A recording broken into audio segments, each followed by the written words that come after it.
Thank you all for taking the time and setting a special meeting for what I know you agree is a very important issue. And we have a lot of information for you to consider today, and I thank our management team, all of them, for the hard work they've put in over the weekend and this last week, and in making sure that we can present you with what we believe are important details.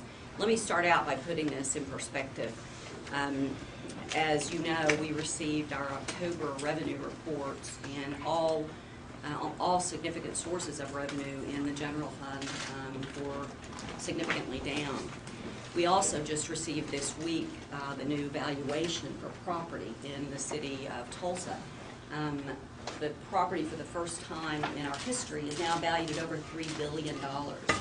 Were we being financed on a property tax base like the county versus a sales and use and franchise tax base, we'd be seeing a little over a 4% increase in our revenues. Instead, we're seeing a 2.5% decrease, literally a spread of over 6%. I am glad to say that the expenditures that were in the adopted budget stayed in line. The department heads did an excellent job of managing their budgets. Had revenues not dropped, we would have executed the plan. But as you know, we outlined triggers for revenue decreases. And if we hit those triggers, we said we would rerun projections and act accordingly. Each department was asked to hold in abeyance another set of budget cuts, which they did.